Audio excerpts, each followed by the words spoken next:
घाटी में आतंकी घटनाओं का सिलसिला थम नहीं रहा।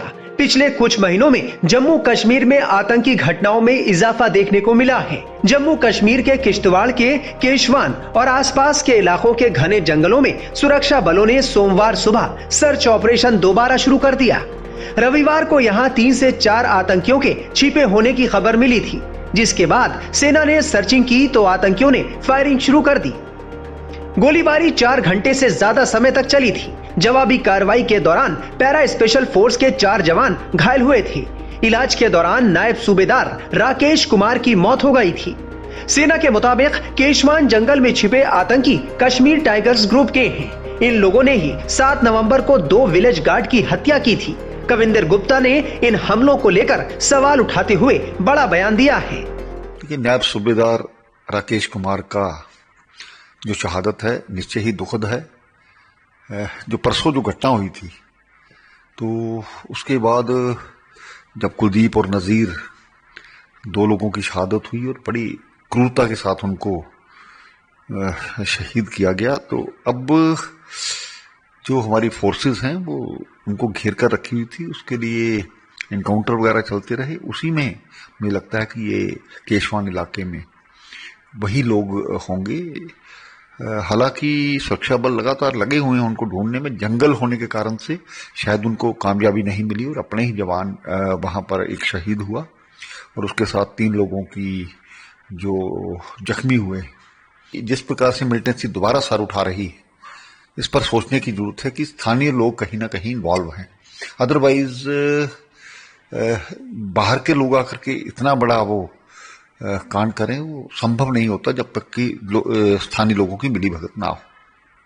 तो क्या लगता है कि जल्द इन आतंकियों को मार गिराया जाए? देखिए, हमारे सुरक्षा बल काम करते हैं अपनी जान पर खेल करके, तभी तो इस प्रकार की घटनाएं हो जाती हैं जो दुखद होती हैं।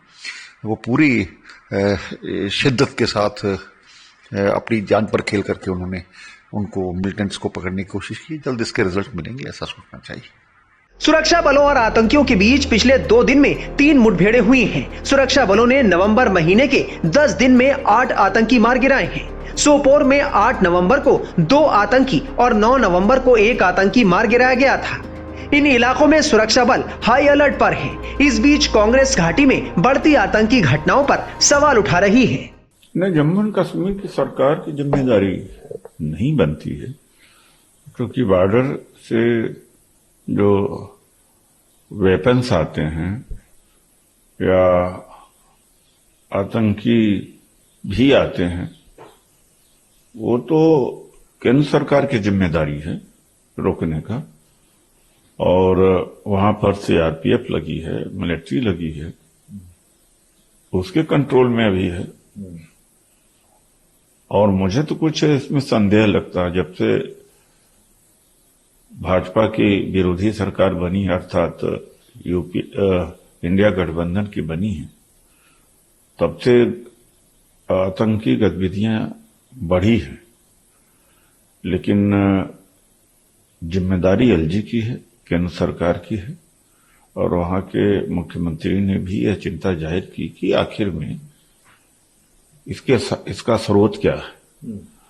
तो मुझे लगता है कि अंतर्राष्ट्रीय कॉन्स्पिरेसी है, जैसे बांग्लादेश में अंतर्राष्ट्रीय कॉन्स्पिरेसी हुई। और नाम लेना नहीं चाहता हूं।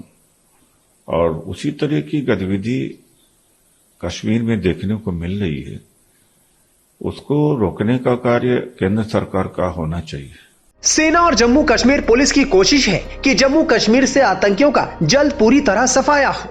हमें विश्वास है कि जल्द ये जो अमन के दुश्मन हैं, इनका सफाया होगा।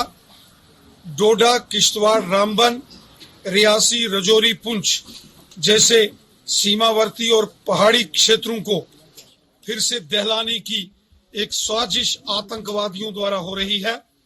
इस साजिश को, जिसके मास्टरमाइंड सीमा के उस पार पाकिस्तान में बैठे हैं, वो चाहते हैं कि जम्मू कश्मीर के अंदर बेगुनाह लोगों को निशाना बनाया जाए, कश्मीर घाटी को निशाना बनाया जाए। ऐसी साजिशें हो रही हैं। हर साजिश का हम सब को मिलकर एकजुट होकर इन साजिशों का मुकाबला करना होगा। मैं भारतीय सेना, जम्मू कश्मीर पुलिस और विशेषकर जो विलेज डिफेंस ग्रुप्स के जो सदस्य हैं, हमें विश्वास है कि इन आतंकी साजिशों का जल्द इस सारे क्षेत्र से वो सफाया करने में कामयाब होंगे। एक के बाद एक जवानों की शहादत और घाटी में फिर से बड़ी आतंकी घटनाओं को लेकर कांग्रेस सरकार पर हमलावर है। दुखद घटना है।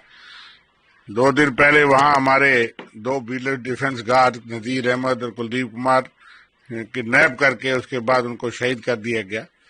उसी एरिया के आसपास किश्तवाड़ जिले में ही आज की घटना के एक नायब सूबेदार राकेश कुमार शहीद हुआ और 3 पैरा कमांडो के सैनिक जो हैं वो जख्मी बताए जाते हैं।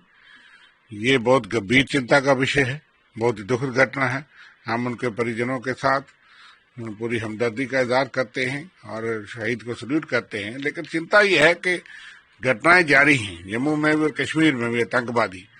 और शर्म की बात है कि हमारे देश के बड़े बड़े नेता सरकार में, और सरकार दावे करती है कि हमने हालात को काबू कर लिया, सामान्य कर लिया और आतंकवाद का खात्मा कर लिया। यूटी बनाने के बाद 2-2.5 साल से जितनी घटनाएं जम्मू सूबे में हुई हैं, जम्मू जिले के अंदर हुई हैं, इतने पिछले 20 साल का रिकॉर्ड टूट गया है।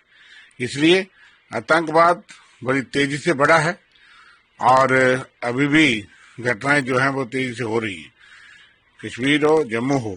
इसलिए केंद्र सरकार के पास लॉ एंड ऑर्डर है पूरा, और सारी सिक्योरिटी ड्यूटी के अंदर उनके पास है, होम मिनिस्ट्री के अंदर। वो जवाब दें कि क्यों विफल हो रहे, क्यों आतंकवाद बढ़ रहा है। और सिर्फ ये बयान दे देना कि हमने यूटी बना लिया और ये हुआ, ये बहुत बड़ी विफलता है केंद्र सरकार की। और लॉ एंड ऑर्डर पे चुनी हुई सरकार को भी सांस लेके आतंकवाद के विरुद्ध हमको जंग लड़नी है और आतंकवाद को हराना है। ये जितनी घटनाएं बढ़ गई हैं, इसके खिलाफ और तेजी से और सख्ती से रणनीति बननी चाहिए। सिक्योरिटी ग्रिड को मजबूत करना चाहिए। जनता के कॉपरेशन को भी लेने की जरूरत है। जनता के कॉपरेशन से ही आतंकवाद को जहां कमजोर किया गया, अगर पूरा खत्म नहीं हुआ। लेकिन पिछले सालों में आतंकवाद बहुत कम था। इसलिए क्या वजह है कि आतंकवाद बढ़ा है, इसका जवाब गृह मंत्रालय को देना चाहिए, जब सारी कंट्रोल उनके पास है।